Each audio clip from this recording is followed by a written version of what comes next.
Je vais présenter très brièvement Alan. Je ne veux pas parler longtemps parce que c'est à vite parler. Je dirais simplement qu'il y a des gens qui parlent de Dieu ou du spirituel, je ne sais pas quoi, parce qu'ils ont lu des bouquins, et puis ils ont fait des synthèses, et puis ils ont développé certaines idées. Et c'est pas du tout le genre d'Alan, et d'ailleurs je pense qu'on n'aurait pas invité quelqu'un comme ça, parce que les gens qui ont lu des bouquins et qui parlent du spirituel, et voilà. Ce qui est intéressant chez Alan, c'est son expérience. Et quand vous allez le voir, le temps, il est un peu là, on a eu l'occasion de communiquer de manière privée, on va dire. Il y a vraiment une expérience.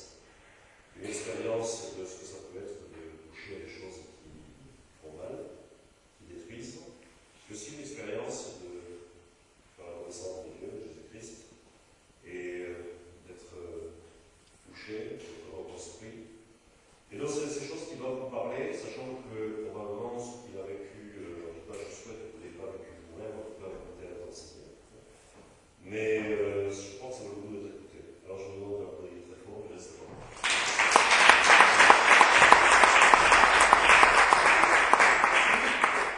Ça va? Vous avez le courage de venir, vous avez repris. Donc, c'est une série donc, de 3 réunions, de 3 conférences aujourd'hui, demain et après-demain. Aujourd'hui, c'est la première. Et donc, on va parler de l'expérience de mort imminente et expérience hors du corps, voyage astral. Donc, je vais parler de ça. Comme Pierre a dit, je ne suis pas un maître conférencier, mais je vais vous parler de mes expériences personnelles. Je suis une personne ordinaire à qui il est arrivé des choses extraordinaires. Par rapport à d'autres personnes, c'est vrai qu'il m'est arrivé des choses, s'il ne m'était pas arrivé à moi, personnellement, et qu'on les raconterait, je ferais partie des gens qui ne croiraient pas. Donc, pour vous dire, mais vous allez entendre ce soir. Demain, donc, on parlera aussi de la magie blanche et de la magie noire. Les guérisons, sorcellerie, médium, il y a différentes magies. On parle que de la blanche et de la noire, mais aussi la bleue, la verte, la rose, la rouge. Donc, par rapport à tout, les spiritistes, les chamans, tous ces sujets-là. Et samedi, on parlera donc de surnaturel et spiritualité, l'ouverture du 3e œil et l'ésotérisme, donc la perception du monde spirituel, environnement qui nous entoure, ou au-delà. Et donc dans toutes ces choses, moi personnellement, j'ai fait des expériences personnelles. Et donc ce soir, le thème sera l'expérience de mort, je vais expliquer. Donc je n'aurai pas le temps ce soir d'expliquer la totalité de mon témoignage. Ça m'arrive des fois à des réunions, donc une fois à peu près 1 heure pour expliquer mon témoignage complet. Je vais juste vous le résumer en 2-3 minutes pour vous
moi, je vais vous expliquer juste mon témoignage en 30 minutes.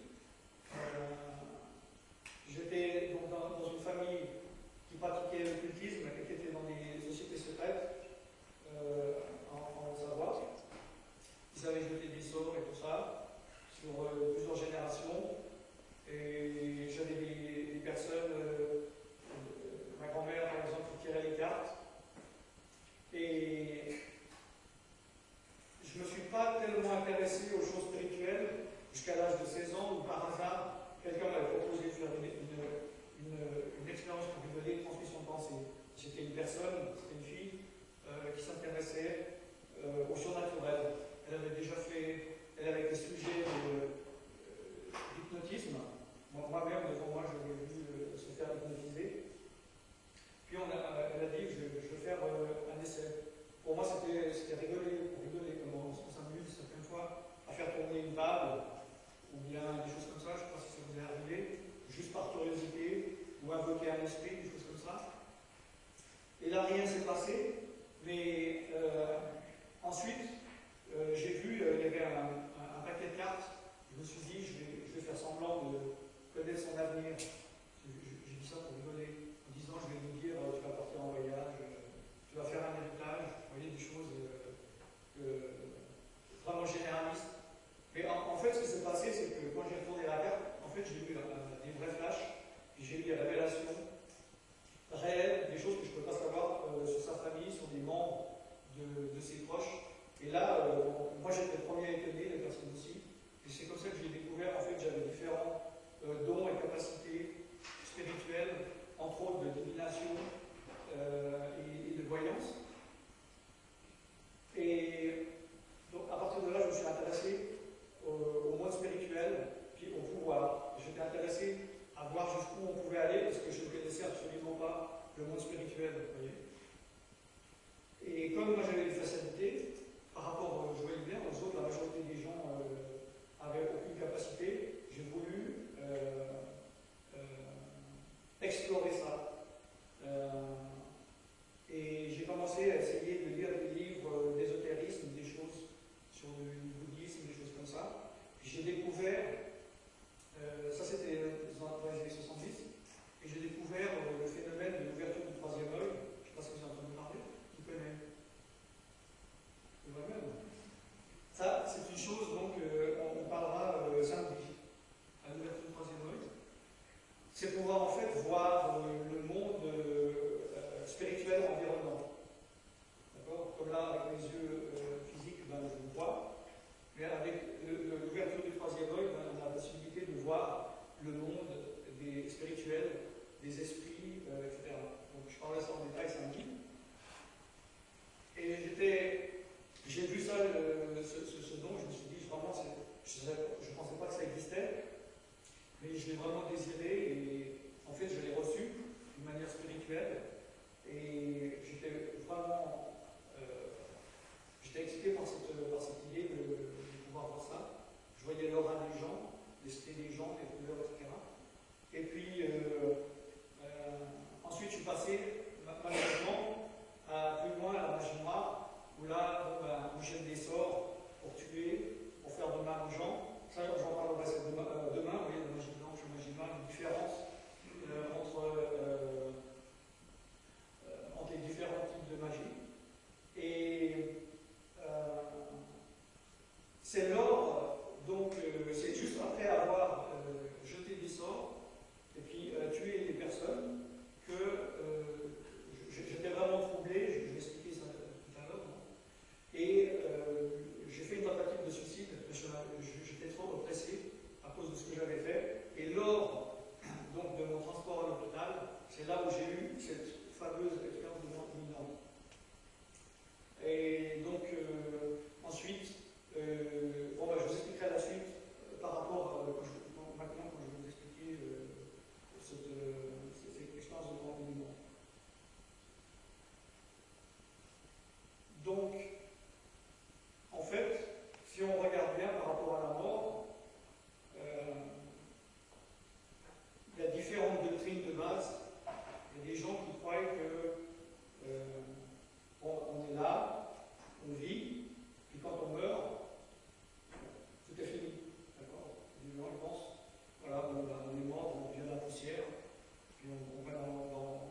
sous la terre et puis on vient de la poussière. La vie est finie. Il y a aussi ceux qui croient à la réincarnation. Bon, ça c'est plutôt l'hindouisme et le bouddhisme, mais de plus en plus de personnes s'intéressent à différentes philosophies, mysticisme oriental, et en étudiant ces choses, ils en viennent à croire, avoir la conviction de la réincarnation. Et puis, il y a la théorie je crois que nous sommes une âme éternelle, c'est ce que je crois, et que nous continuons à vivre par la suite, malgré que notre corps n'existe plus.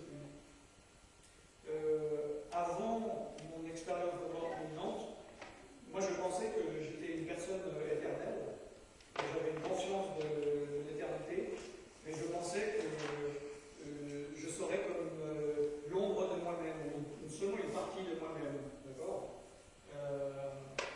Comme si j'imaginais avoir une mémoire de ce que j'étais, mais un petit peu, plus tellement d'émotions. Vous voyez ce que je veux dire? Comme si j'étais une partie de moi-même. C'est ce que je croyais jusqu'à cette expérience. Juste pour préciser, parce que quand on parle de l'expérience de mort imminente, des fois on mélange un peu tous les termes. On entend parler de voyage astro, je ne sais pas si vous en avez entendu parler, les expériences hors du corps, hein,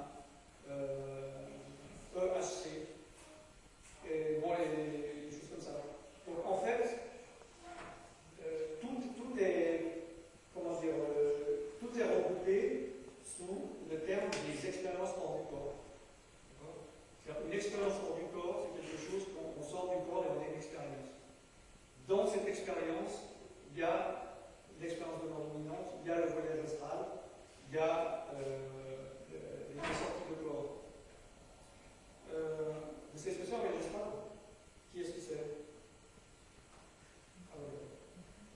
Donc, le voyage astral, en fait, c'est surtout quelque chose qui est pratiqué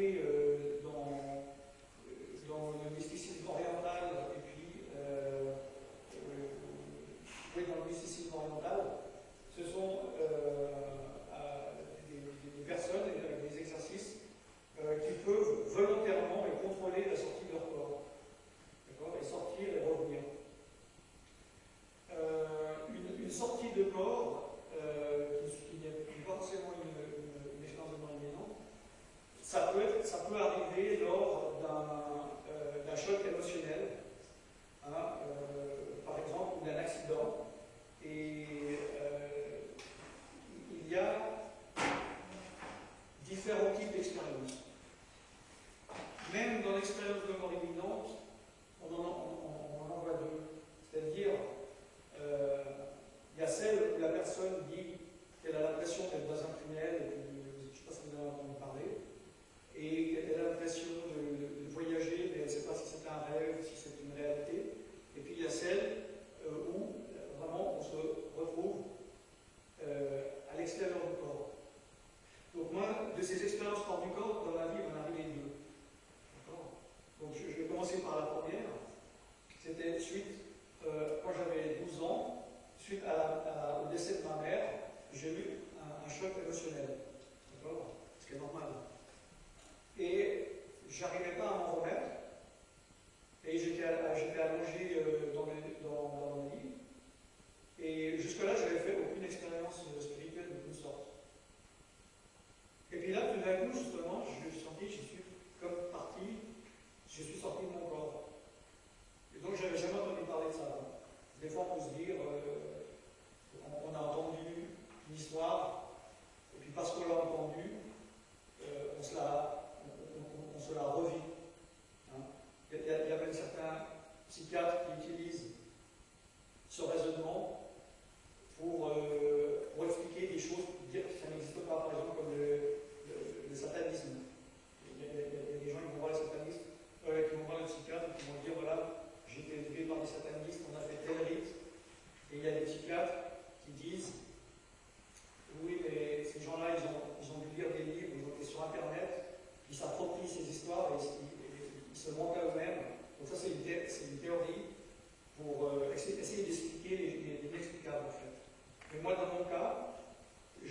ne savais pas que ça existait, je n'avais jamais entendu parler.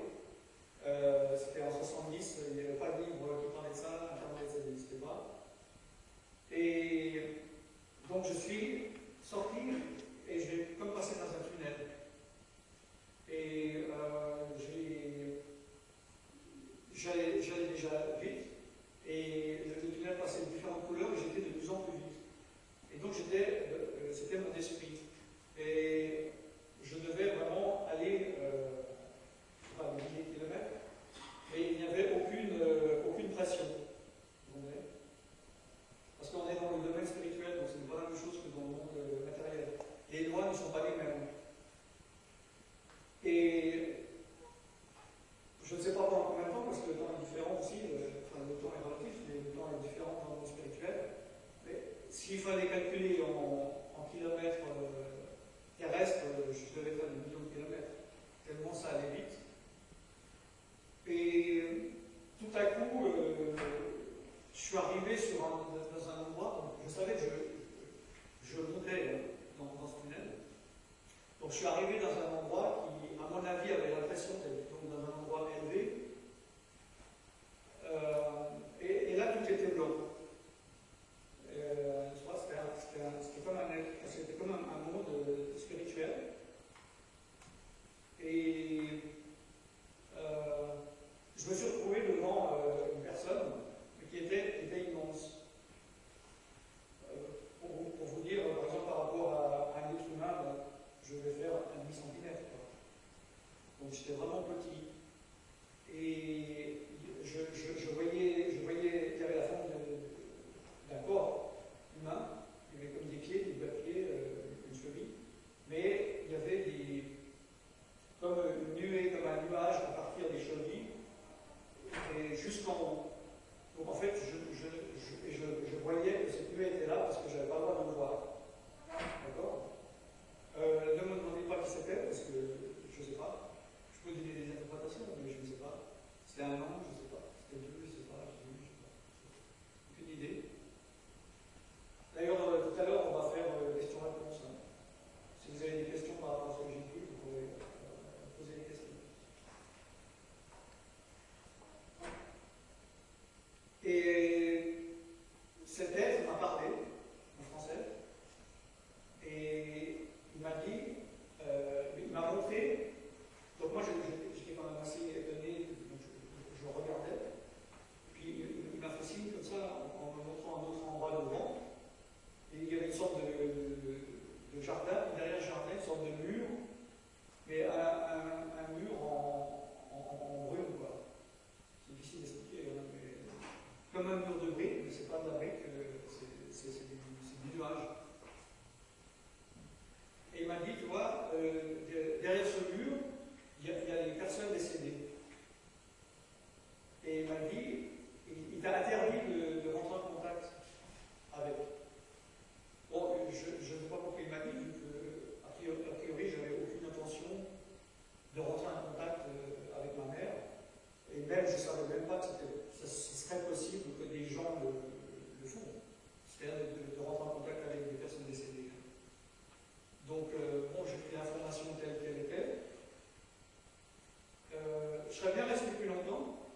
des choses avec une puissance qui a un lien avec des puissances des esprits mauvais.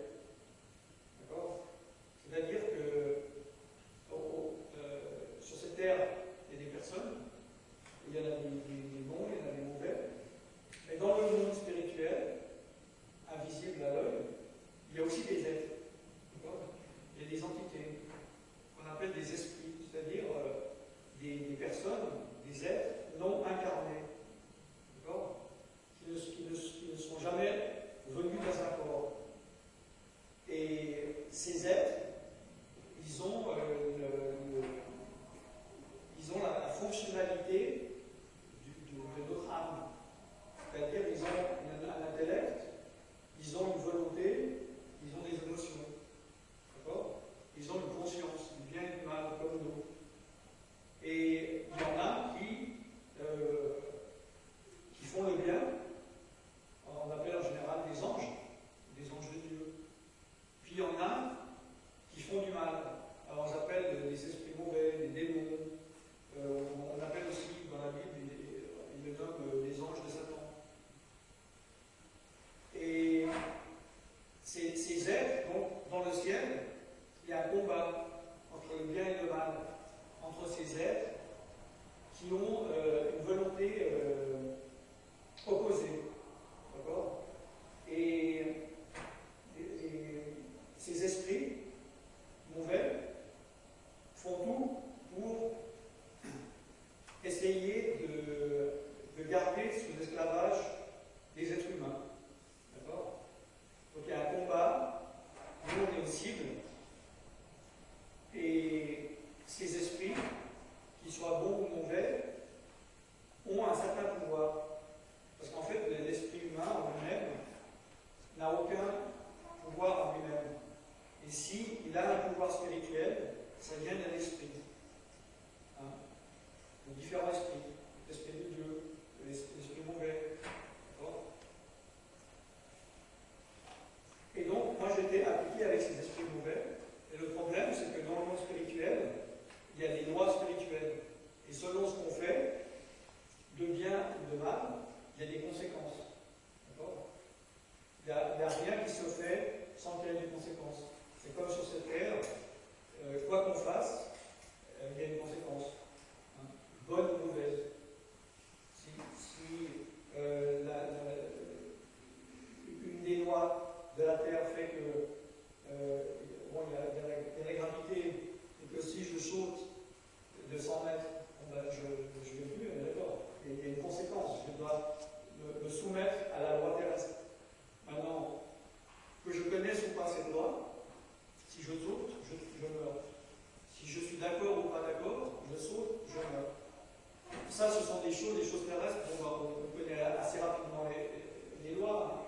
Nos parents nous apprennent, on fait nos propres expériences, on se coupe, ça fait mal, on ne va pas se recouper, on met une fois la main en feu, on brûle, on a compris que c'est mauvais. Maintenant, le problème, c'est que souvent, spirituellement, on ne connaît pas les lois, les règles, les conséquences du monde spirituel, du bien et du mal. Qu'est-ce qui arrive en faisant ça? Qu'est-ce qui arrive en faisant ça? Et moi, je ne savais pas, donc je vivais différentes expériences d'une manière empirique, et j'ai appris à mes dépens les conséquences de jouer avec le feu, c'est-à-dire avec des esprits méchants, des esprits mauvais, et alors que je pensais qu'ils m'aimaient, parce qu'ils me donnaient des pouvoirs, je me suis dit pourquoi est-ce qu'ils me donneraient des cadeaux s'ils me aiment?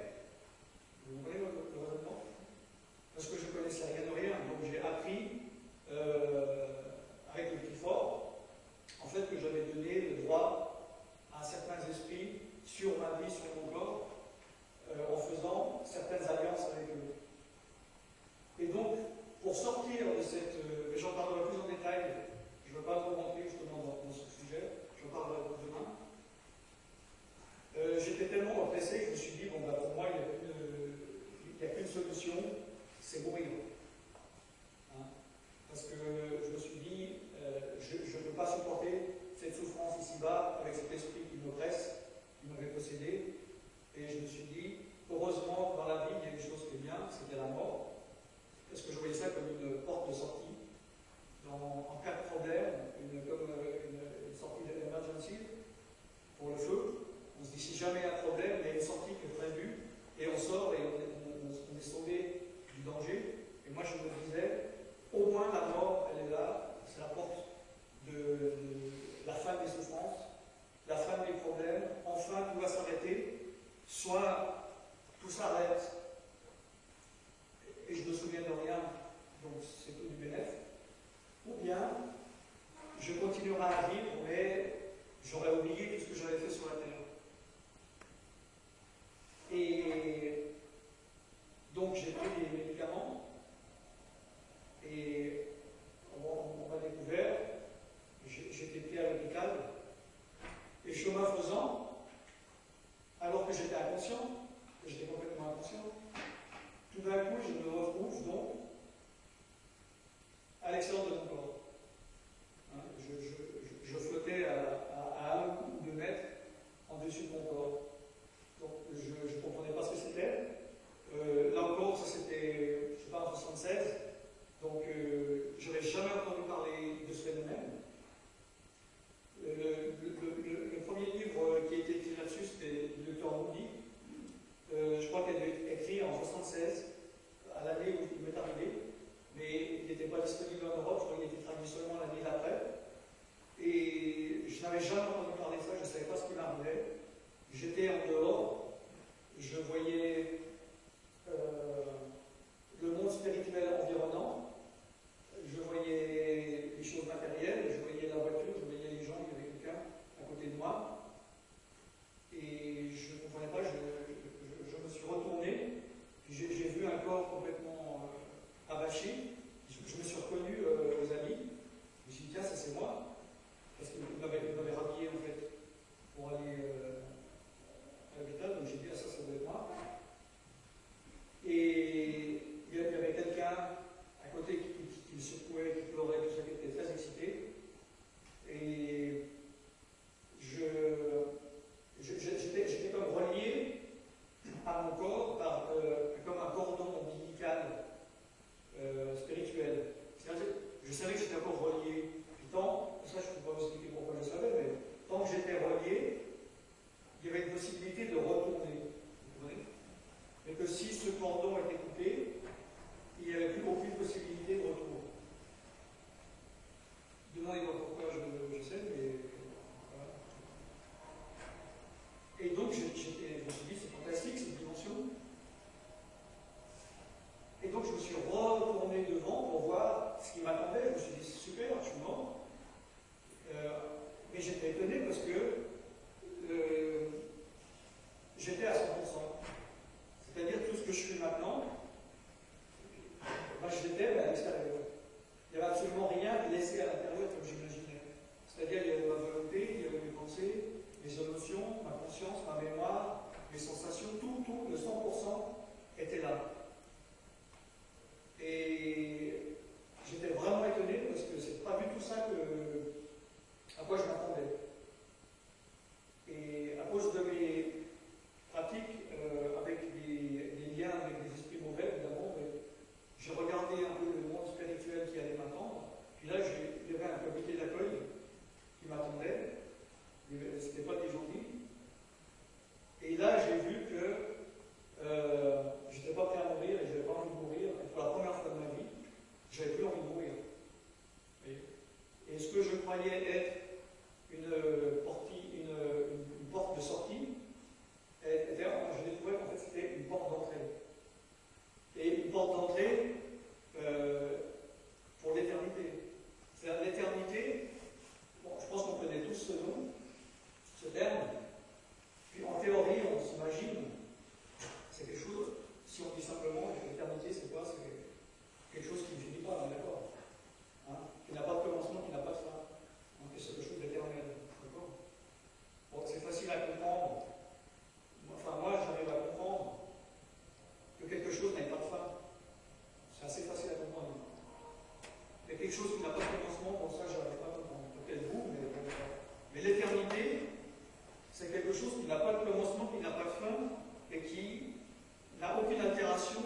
là est figé et comme ça pour l'éternité.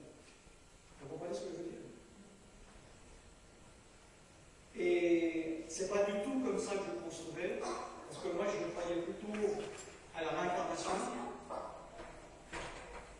Et bon, à la réincarnation, il y a la notion du bien et du mal, du karma, des conséquences dans cette vie et dans les vies suivantes du bien et du mal. Hein, c'est-à-dire que dans la doctrine de la réincarnation,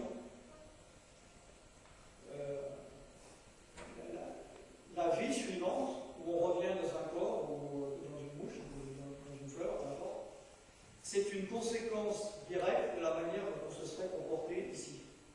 D'accord? C'est comme si, à la mort, il y a une sorte de jugement qui est fait par une force impersonnelle et inconnue, et qui fait que, en fonction de la manière dont on se comporte, on va aller dans une condition meilleure, ou disons dans une condition pire. Puis à force d'apprendre et de réapprendre, après des milliers de vies, on finit par devenir un petit peu intelligent, puis à devenir des bonnes personnes. Et la finalité, c'est le nihilisme, le nirvana, une sorte de conscience éteinte, hein, une absence de souffrance. Ça, c'est ça que je croyais. Et puis tout d'un coup là, je réalise que ce n'était pas du tout ça, et que je n'avais pas une deuxième chance ni une chance, et que tout ce que j'avais fait dans ma vie avait une conséquence, et qu'une fois que j'étais dans cette condition spirituelle, je ne pouvais pas revenir en arrière. Vous voyez ce que je veux dire? Et là, je voyais pour la première fois de ma vie que j'étais pas prêt, que j'étais pas du tout prêt à mourir. Et là, je me suis dit, je ne veux pas mourir, je veux retourner dans mon corps. Et là, j'aurais donné n'importe quoi pour pouvoir retourner dans mon corps, pour me remettre en ordre, afin que la prochaine fois que je meurs, si je veux dire, je sois prêt. Et là, j'ai vraiment désiré retourner. Et heureusement, c'était pas mon temps. J'étais pas mort, j'étais imminemment mort, l'expérience de mort imminente. Et j'ai pu retourner dans mon corps. Donc évidemment, je suis retombé immédiatement dans l'inconscience, vu que mon corps était dans la conscience. Donc, je me suis. La chose suivante que je me souviens, j'ai ouvert les yeux, mais c'est comme si je voyais tout flou, tout trouble, et tout était blanc.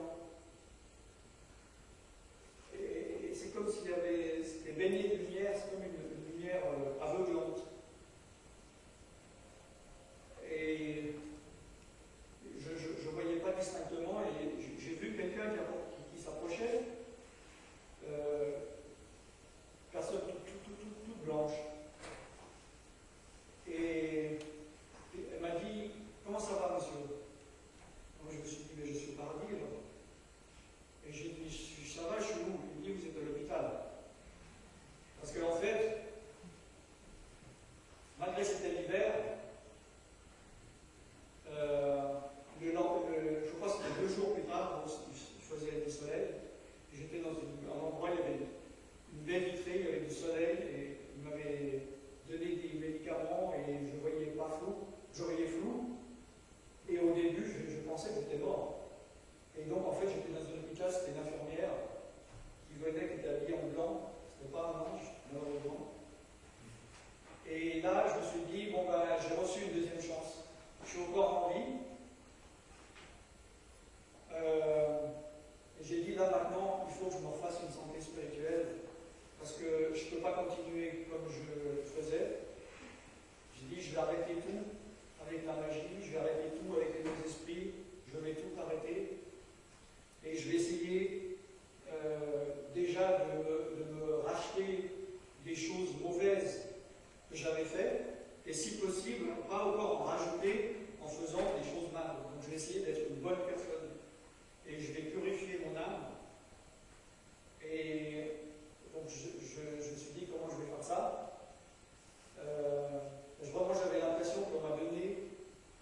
seconde chance, et puis là, je ne vais pas me rater.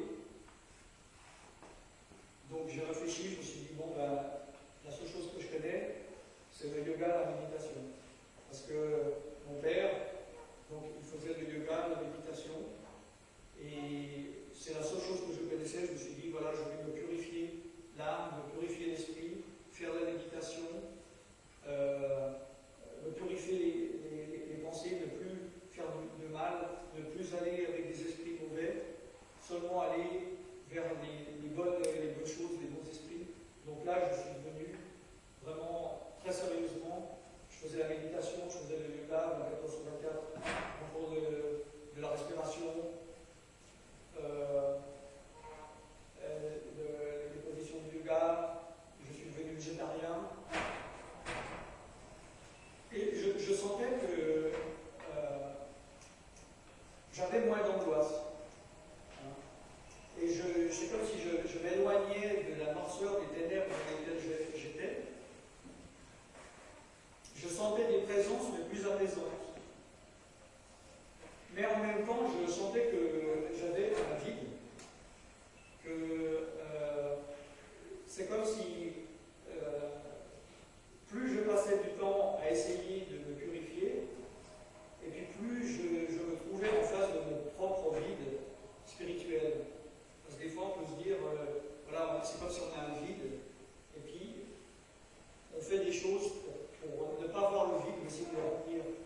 Ça peut être comme des gens, ils vont voir, ils vont sans arrêt avec des personnes, ils ne sont jamais une seule minute face à eux-mêmes, ils s'endorment jusqu'à être épuisés pour ne pas avoir une seconde de leur vie, pour ne pas être en face d'eux-mêmes, parce qu'ils savent que le jour où ils se retrouvent en face d'eux-mêmes, ils vont se retrouver devant un vide sidéral et une angoisse de leur vie, de leur esprit et de la mort. Et moi, c'est ce qui m'arrivait, c'est-à-dire je me trouvais de plus en plus vide et une insatisfaction profonde. Mais je me disais, c'est rien par rapport à ce qui m'attendait auparavant. Et au bout de 6 mois, j'ai eu une révélation. C'est comme si une révélation m'était tombée dessus, qui me disait que je sois la pire des personnes en train de faire de la magie noire, de tuer les gens, ou que je sois vraiment la meilleure des personnes, comme Mère Teresa ou peu importe, à faire du bien, à aider les autres, à faire de l'ascétisme, à avoir les meilleures pensées possibles envers moi-même, envers les autres, je ne m'approchais pas d'un millimètre de Dieu. Donc moi, c'est comme si c'était vraiment quelque chose qui m'a frappé, parce que je me dis, comment est-ce possible? Comment est-ce possible que le fait d'être vraiment quelqu'un de très mauvais ou de très bon, à un niveau spirituel, dans l'absolu, aux yeux de Dieu, je suis pareil. C'est pas possible. Je me suis dit, mais à quoi ça sert de faire du bien? À quoi ça sert de faire des efforts? Si de toute façon, aux yeux de Dieu, je suis la même personne, je ne peux pas devenir meilleur. Vous comprenez ce que je veux dire? Et donc là, je me suis dit, bon ben, je vais arrêter de faire de l'ascétisme, c'était dur, je faisais vraiment des efforts sur moi-même, je devenais faible parce que je ne mangeais pas de viande, et je me dis, bon ben, je vais pas faire autant d'efforts, mais je ne veux pas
vie, ça aurait été le dernier, même si c'était le dernier de la terre, je n'aurais pas lu, c'est la Bible.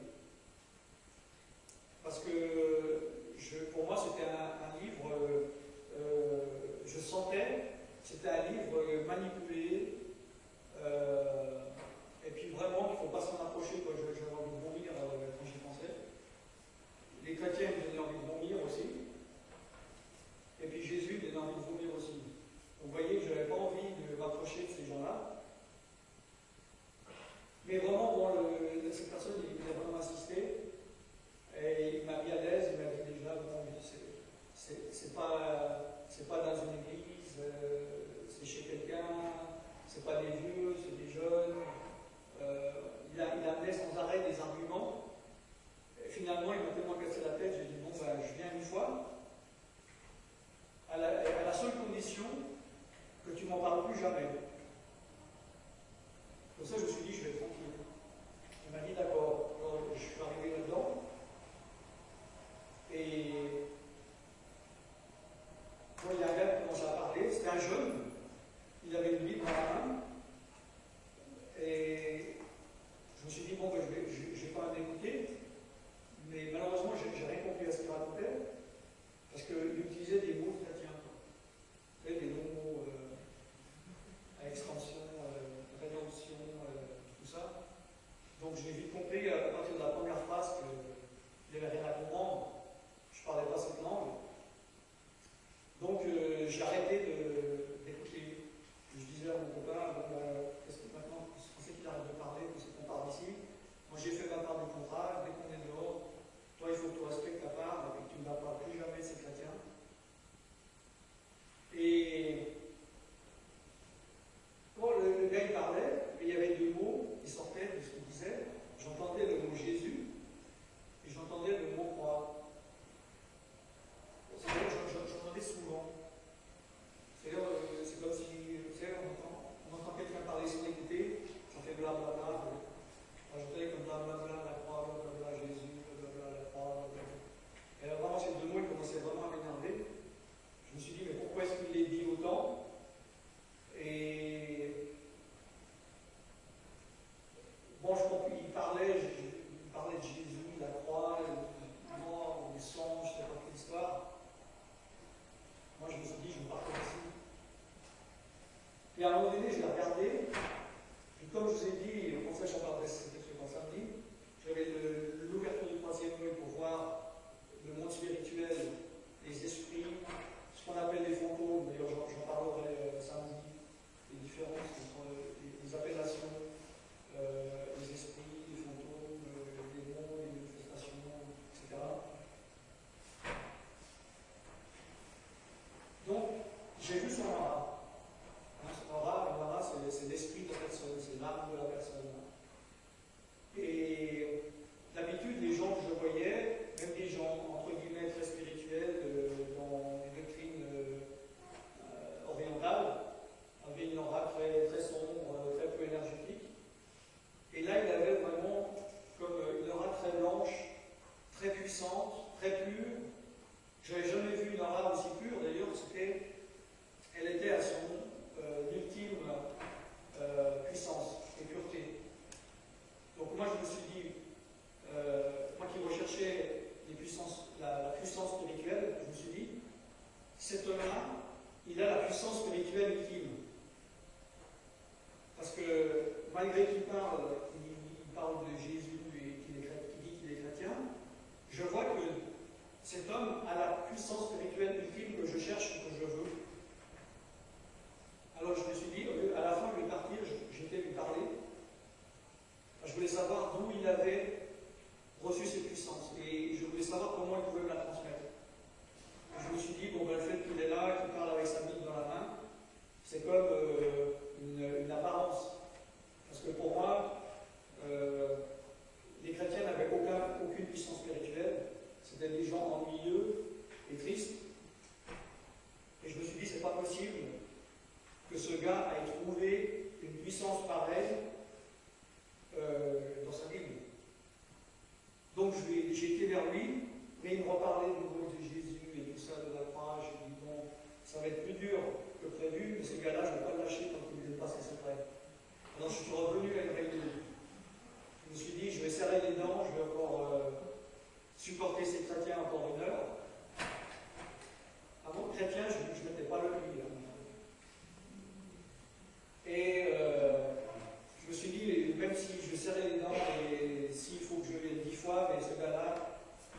transmettre son secret. Mais à la deuxième réunion, il y a un deux, bon, il parlait, je n'écoutais pas, il parlait toujours de ces mots étranges. Mais il y a un moment donné, il a dit une phrase, il a dit: ceux qui veulent la puissance de Dieu s'approchent.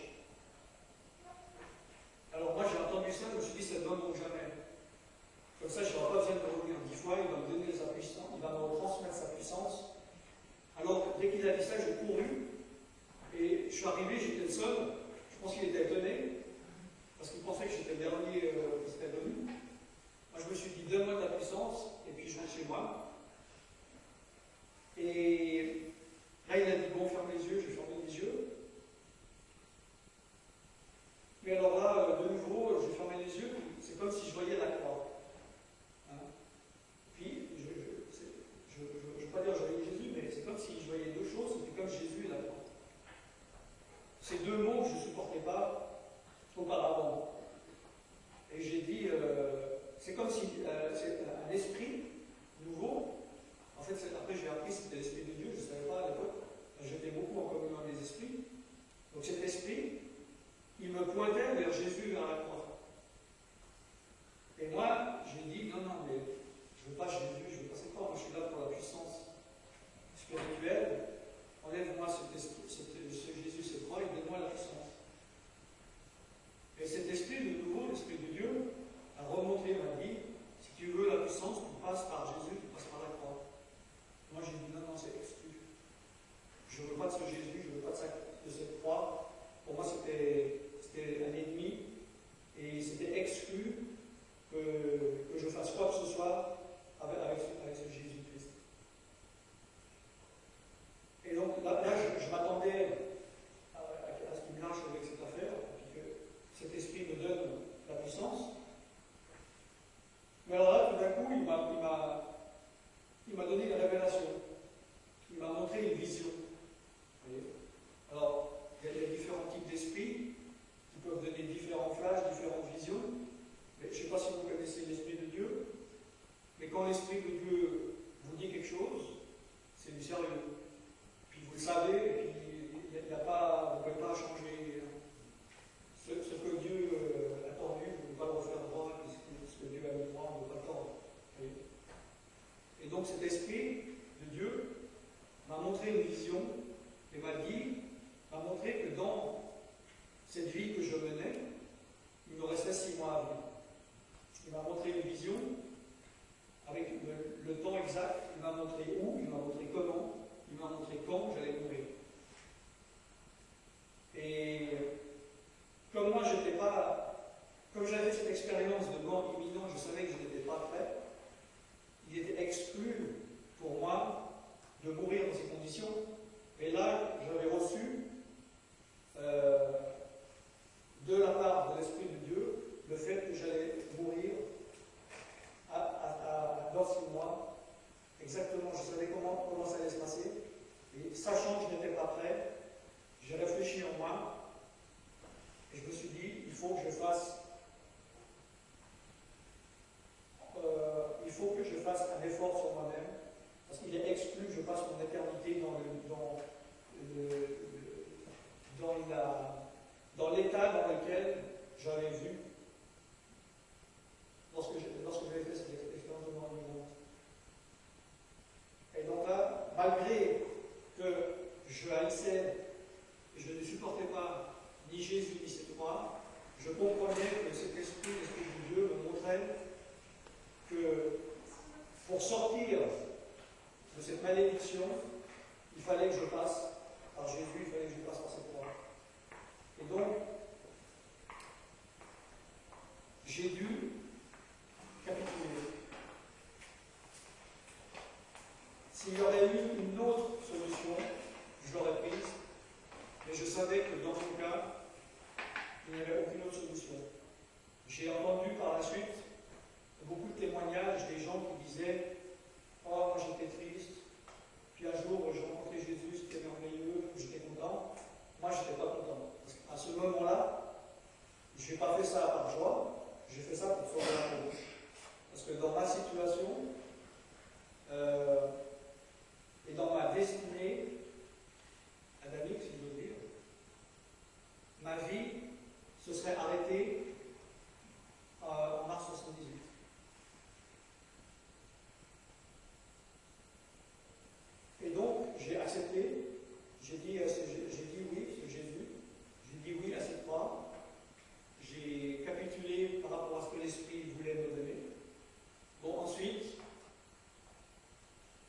ce type qui parlait avec la Bible, il est venu vers moi, il m'a dit, viens, mets-toi là, au mur. Et puis, il était à 1 ou 2 mètres de moi, il m'a montré une doigt comme ça, il a dit, au nom de Jésus, sors. Il criait. Moi, j'ai cru qu'il voulait que je sorte. En fait, il parlait au mauvais esprit en moi. Et moi, je ne savais pas, vous voyez. Je me suis dit, ces chrétiens, ils n'ont aucune éducation. Parce qu'on vient à leur réunion 2 fois, et puis après, il t'accueille, bienvenue. Puis au bout de 2 fois, il te jette dehors comme un chien. Et puis il s'énervait. Je me suis dit, bon, ben, il a une crise, il est humain, je vais le laisser s'exciter tout seul, et puis quand il aura fini sa crise, ben voilà, parce qu'il était énervé. Il disait, au nom de Jésus sort, au nom de Jésus sort, au nom de Jésus sort. Et puis là, il y avait plein d'esprits mauvais qui sont sortis de moi. J'avais des démons, j'étais possédé, je ne savais pas d'ailleurs. Ils sont sortis les uns après les autres, avec eux. Ils n'étaient pas fiers, mais ils devaient obéir au nom de Jésus-Christ. Et ensuite, ils ont dit, bon, viens, on va prier pour toi, tu vas recevoir un autre esprit. Moi, j'ai dit, bon, de toute façon, un esprit ou un autre, moi j'ai l'habitude, hein. J'ai dit, vas-y. Alors, ils ont prié pour moi, et puis j'ai reçu l'Esprit de Dieu. Hein? L'Esprit de Dieu, bon, je n'ai pas le temps d'en parler ce soir. Mais si vous voulez, c'est le lien qu'on peut avoir avec Dieu. C'est-à-dire, à l'état naturel, quand on naît, du verbe naître, c'est comme si on est séparé de Dieu. Et on peut croire en Dieu, on peut ressentir par moments, et c'est comme si on se dit, mais où est Dieu? Je l'appelle, où est-il? À droite, à gauche? Et Dieu, par son esprit, peut venir habiter en nous. Et ensuite, Dieu n'est plus à l'extérieur, n'est plus quelqu'un qu'on connaît comme un concept, comme une théorie, mais c'est quelqu'un qui vient habiter en nous, et on sent la présence de Dieu. Et Dieu, c'est un Dieu d'amour, c'est un Dieu de paix, c'est un Dieu de joie. Donc tous les attributs de Dieu, on les a en nous par son esprit. N'est-ce pas? Tout comme lorsque on est possédé par des esprits mauvais, eh ben, ils nous mettent toutes ces angoisses, toutes ces choses de vouloir nous suicider, de vouloir nous faire du mal à nous-mêmes ou aux autres, la destruction. Tandis que l'Esprit de Dieu reconstruit. N'est-ce pas? Et suite à ça, donc petit à petit, j'ai découvert que j'ai compris pourquoi ça c'était possible, pourquoi j'ai pu sortir de cette malédiction, parce que j'ai compris en fait que comme j'étais séparé de Dieu, que je méritais la mort, je méritais la souffrance. En fait, Jésus-Christ était pur, était mort à ma place, il avait payé ma dette, il avait payé le prix pour que moi je puisse passer mon éternité dans la paix. Et pourquoi je haïssais tant Jésus avant? Pourquoi je haïssais les chrétiens et pourquoi je haïssais la Bible? Parce que c'était des mauvais esprits en moi qui ne voulaient surtout pas que j'arrive vers des chrétiens, que j'arrive vers la Bible, que j'arrive vers Jésus-Christ. Parce que ces esprits qui nous veulent du mal, ils veulent nous garder sous leur contrôle. Et ils ne veulent pas qu'on arrive vers Jésus parce qu'ils savent que si on arrive vers Jésus, on arrive vers notre délivrance. Jésus, il est venu nous sauver, il est venu guérir, et il est venu nous délivrer. Et dans la Bible, il est dit, les esprits mauvais, le diable, ils sont venus pour détruire, pour tuer, pour voler. Hein? Mais Jésus, il est venu pour guérir, il est venu pour sauver, il est venu pour délivrer. Et si Jésus, il te rend libre, ben, il te rend complètement libre.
concept, c'est un être spirituel qui est venu nous sauver, qui vient nous aider concrètement dans nos vies de tous les jours. Il ne nous laisse pas seuls. Et même, je sais que c'est difficile à croire, parce que quelques jours après sa mort, il y avait deux femmes, ils ont été voir le tombeau, et puis il n'était pas là, puis il y a deux anges qui l'ont dit, ah, tu cherches qui? Jésus? Mais il n'est plus là, Jésus, il est revenu en vie. Et puis ils ont rencontré Jésus.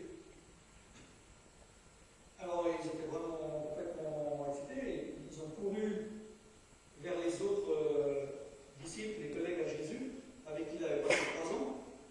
Puis Jésus leur a expliqué pendant 3 ans qu'il allait mourir, et puis quand il serait mort, il serait revenu à la vie. Puis quand les deux femmes lui ont dit Jésus il est vivant, ils lui ont dit ça ne va pas la tête. C'est la douleur qui vous fait parler, vous délirez, vous hallucinez. Il faut prendre un Rohypnol, ça ne va pas, il faut vous calmer un peu.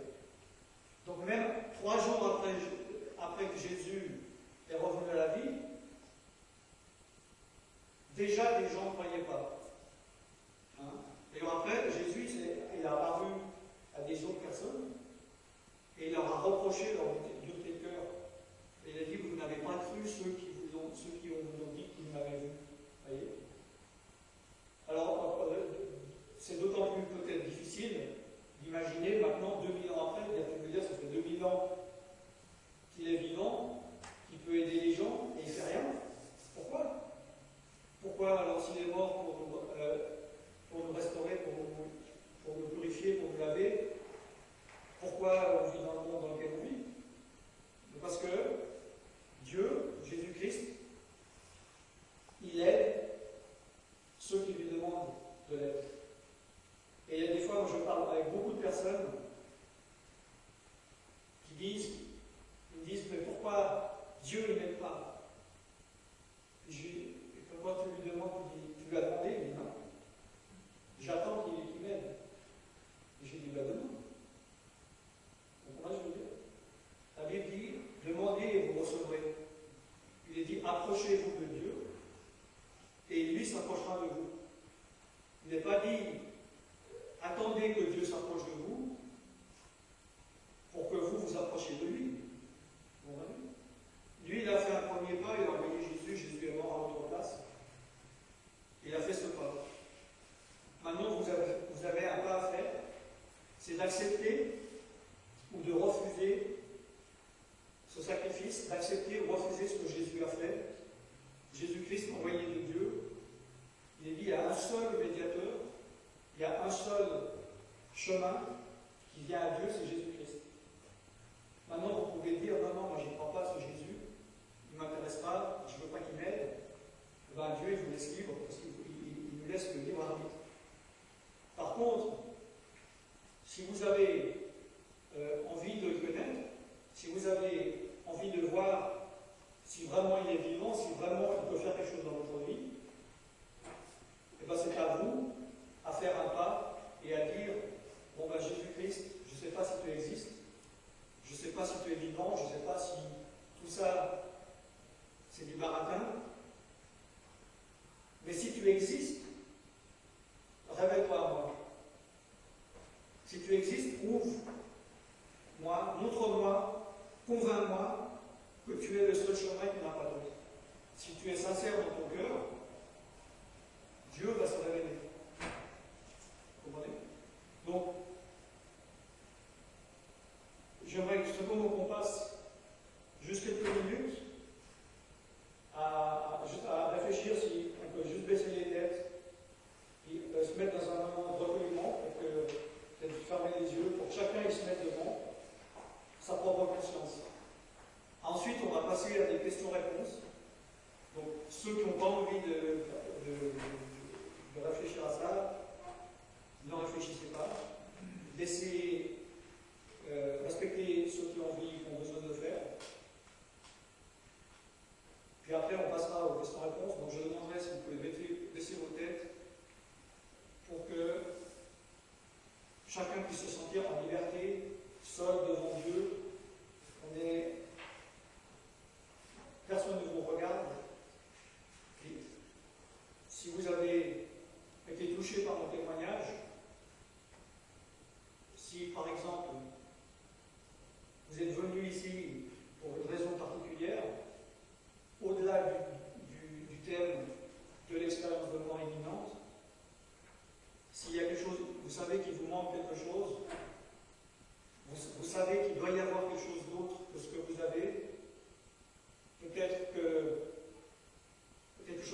cachée que personne ne sait.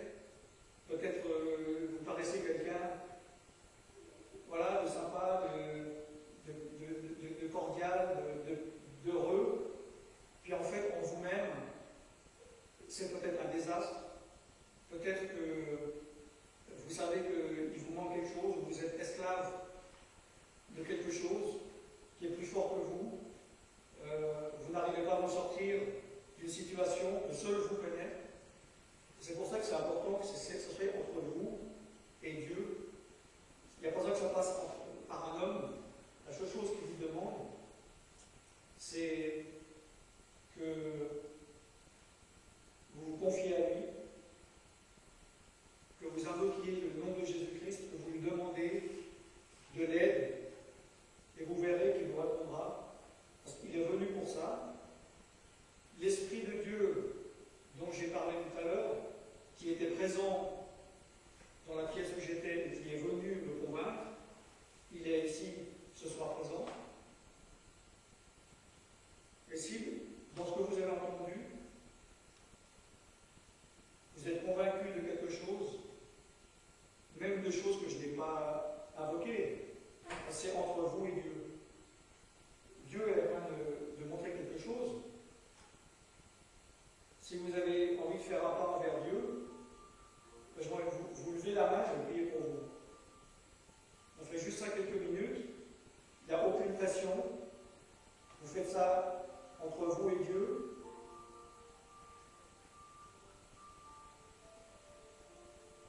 La Bible dit que aujourd'hui est le jour du salut. Aujourd'hui, si tu entends sa voix, il aussi passe dans ton cœur. Si tu as envie de prendre une décision, si tu sais que tu as quelque chose à faire par rapport à Dieu, si tu sais que tu as besoin d'être sauvé, si tu sais que tu as besoin peut-être de revenir à Dieu, si tu sais que Dieu t'a montré quelque chose, tu veux prendre une décision, c'est le moment. Tout ce qu'on fait, tout ce qu'on entend dans notre vie, tout ce qu'on pense, c'est écrit. Vous savez ce que vous avez entendu ce soir, vous savez si vous avez une décision à prendre. Je ne suis pas là pour pousser à quelque chose, je suis là pour vous aider, à vous donner une opportunité, à pouvoir faire quelque chose, prendre une décision publique. Malgré que personne ne vous regarde, je vais vous donner cette occasion. Alors si quelqu'un voudrait prendre cette décision, levez la main. Vous avez besoin de réconfort, oui. Vous avez besoin de guérison intérieure. Vous avez besoin de restauration. Montrez-moi votre main. Oui.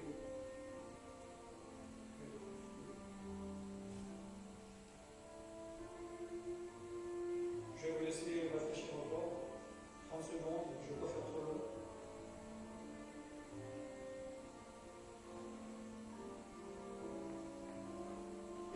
Oui.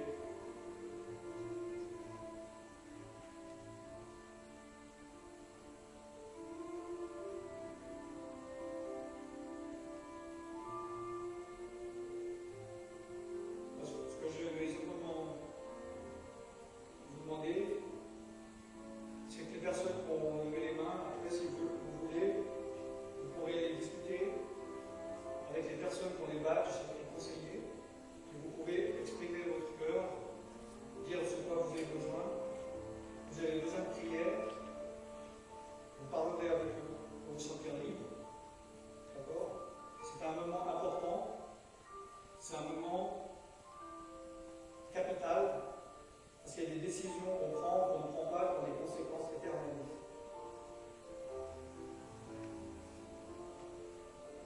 Voilà. Alors on va arrêter ce temps de méditation. Donc n'hésitez pas, ceux qui ont levé la main, sentez-vous libre. Ensuite, d'aller discuter. On va juste faire un temps de questions-réponses. Donc en fonction de si vous avez de l'intérêt, des questions par rapport à ce que j'ai dit, ou même des choses que je n'ai pas invoquées ce soir, vous pouvez poser,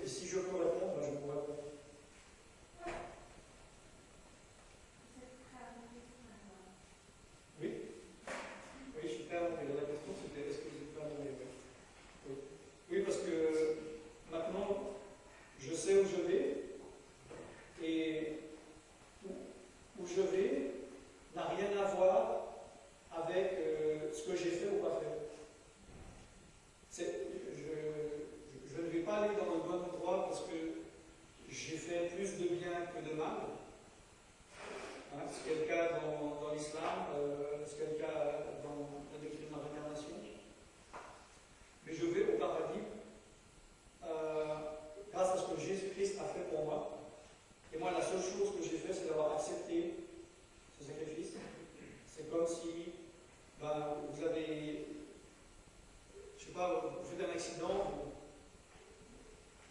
vous renversez une personne, puis elle va à l'hôpital une année, vous devez payer 100 000 €, et vous devez les payer. Puis quelqu'un vient et dit, si tu veux, voilà, je paye. Et là, on peut être soit reconnaissant et dire oui, j'accepte que tu payes, merci, ou bien dire non, je ne veux pas ton cadeau, reprends-le. Et mais là, il s'agit de notre éternité et surtout, peut-être 100 000 €, on peut les trouver, mais se racheter, on ne peut pas. Même si on donne tout ce qu'on a, si on est la meilleure des personnes, pendant toute sa vie, on ne peut pas se racheter le paradis. Le paradis, il est gratuit pour nous, parce qu'il a été payé le prix par Jésus-Christ. Donc, ma réponse est oui, je suis prêt à mourir. Vous avez des autres questions? Ouais. Des classes, des visions, quelque chose. Quand? Depuis que je suis pas bien? Oui. Ah. Donc la question c'est est-ce que j'ai eu des flashs ou des visions, des choses depuis que je suis pas bien? Donc en fait, tout, d'ailleurs ça j'en parlerai, ça va être demain après-demain, de toute façon. Tous les dons spirituels que j'avais auparavant, qui m'avaient été donnés par des esprits mauvais, comme justement la divination, la voyance, l'écriture automatique, prémonition, ouverture du troisième œil, jeter des sorts de différents types. Lorsque ces esprits sont partis, ces capacités sont parties avec. Si tu veux, les hommes, on a l'esprit, on a une âme, on a un corps. Mais avec notre propre esprit, on n'a pas de pouvoir. Donc, soit on fait des choses avec le pouvoir, la puissance de l'Esprit de Dieu, ou avec les esprits mauvais.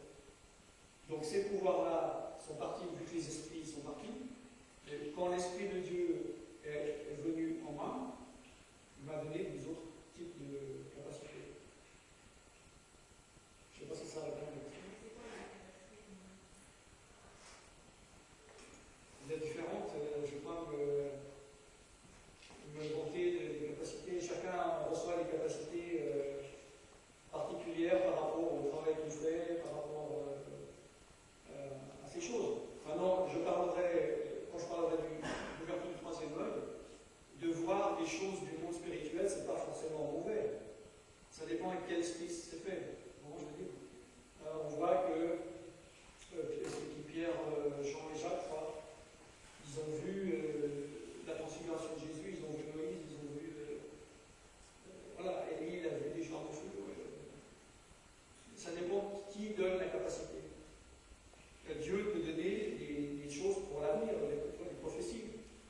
Parce qu'en fait, les choses, tout ce que le diable peut faire, Dieu peut le faire, puisque le diable il est moins fort que Dieu. Donc Dieu peut faire beaucoup plus que le diable. Évidemment, il n'y a rien que le diable ne peut faire que Dieu ne peut pas en mieux, puis en plus pour des bonnes raisons. Ça répond à la question?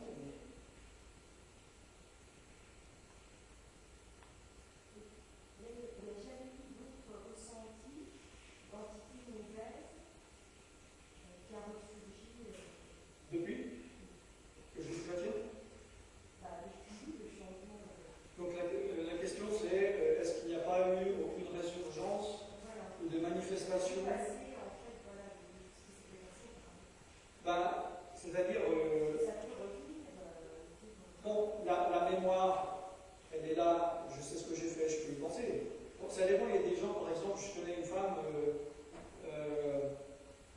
celle qui m'a aidé à écrire le livre, elle était astrologue. elle faisait des termes astrales, des choses très très techniques. Puis elle, dans son cas, elle m'a dit, le jour où elle a reçu l'Esprit de Dieu lui a effacé toute sa mémoire, elle ne se souvient plus de rien, elle ne saura plus faire le moindre truc. Donc bon, ça dépend des gens. On peut se souvenir, mais on est quand même renouvelé, et puisque les esprits sont plus en nous, on est beaucoup moins influencé. Maintenant, c'est vrai que quand un esprit mauvais, il a une certaine puissance pour un pouvoir sur quelqu'un, déjà il fera tout pour ne pas le lâcher, et puis quand il l'a perdu, il va tout faire pour l'empêcher, soit pour le faire revenir ou pour l'empêcher de progresser. Donc il peut y avoir des combats. Est-ce que par exemple, on peut avoir faire des rêves et se sentir dans la conscience, bien sûr, aspirée par ce genre de choses, et lutter dans les conscients Des rêves de quelqu'un. des rêves d'antinomie, par exemple. Alors que dans la journée, oui, justement, on dit ça. Oui, justement, oui, en effet, parce que, en effet, bon, il y a le jour, il y a la nuit. Puis, la nuit, quand on dort, on est beaucoup plus vulnérable qu'en journée.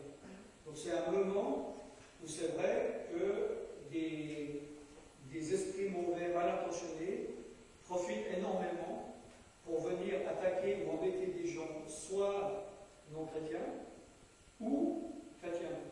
Et si on n'est pas conscient justement de ça, j'ai plein d'entretiens avec maints chrétiens dont c'est le point faible, surtout dans certains contextes culturels africains, brésiliens, ou choses comme ça, il y a des gens qui jettent des sorts ou qui essaient d'envoyer des influences de mauvais esprits. C'est toujours par la nuit que ça passe. C'est là où voilà, on laisse tout, on s'endort et puis on est ouvert à tout. Et il faut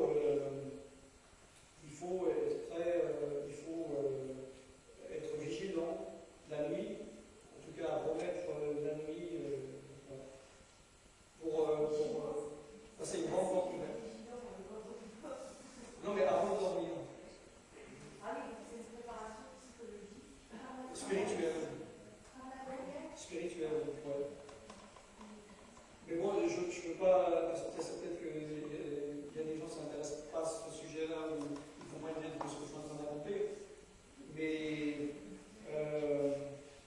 il faut aller sur mon site, tu peux voir des vidéos là-dessus qui parlent de ça, mais je t'explique tout à l'heure. À moins que ça intéresse tout le monde, je ne sais pas. Est-ce qu'il y aurait une question? On fait encore 5 minutes de questions, si vous avez des questions, et puis après, on va conclure. Pour que ceux qui veulent parler avec des conseillers puissent le faire, et puis aussi des boissons, des livres, sous le bras, là, des revues là. Oui. Vous pensez qu'il faut être quand même spirituel, on va avoir une ouverture de choisir, je ne sais pas si on comprend, mais c'est quelqu'un qui n'est pas du tout spirituel, qui n'est pas réceptif. Vous avez entendu la question? Non. Et elle demande, elle dit, est-ce qu'il faut être spirituel pour prendre des décisions spirituelles, en fait? Non? Pour savoir où on va, Pour savoir où on va, en fait. choisir, pour savoir ce qui est le mieux ou pas. Ben, disons que, ouais, c'est vrai que, bon, on a un esprit, on a une âme.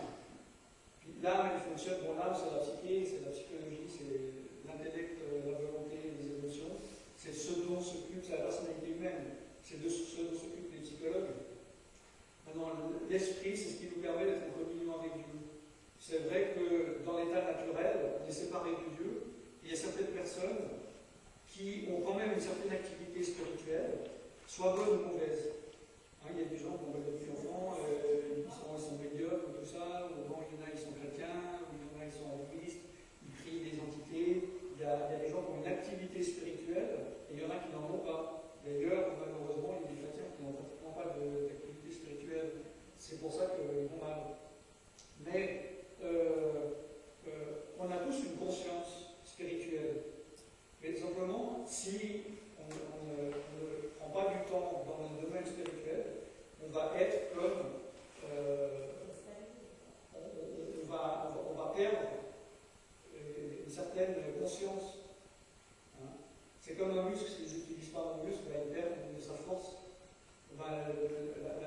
spirituelle, c'est pareil.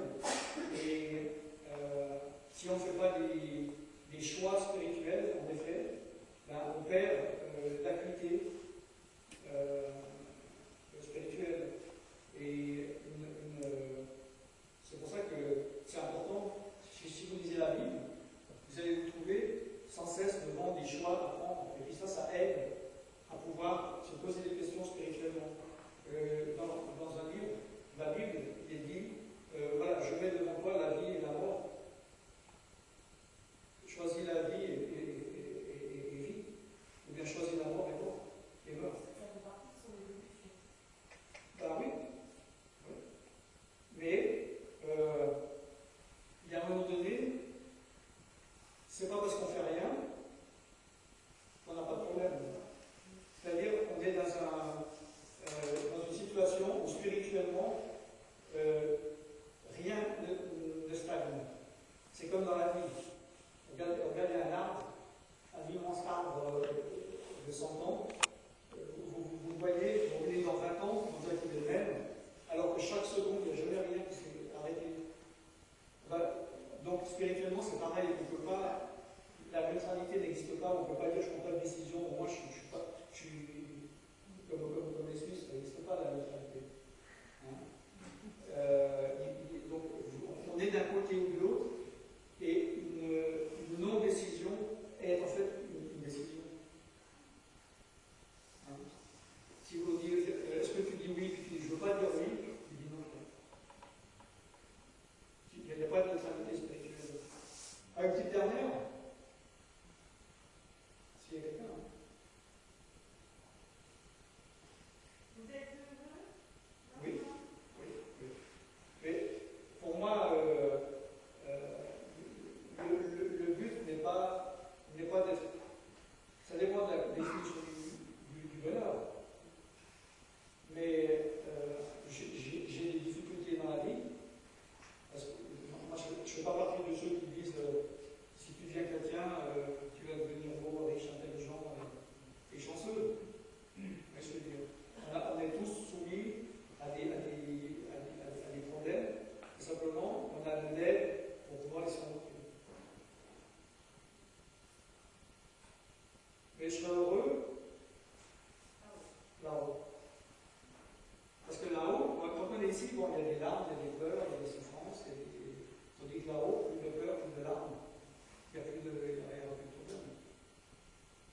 l'argent, je ne vais pas venir avec un couteau, je vais peut-être venir, être sympa, je vais prêter 10 euros. Tu vois? Mais j'ai une mauvaise intention. Donc il ne faut pas regarder uniquement les premières choses qui arrivent, puis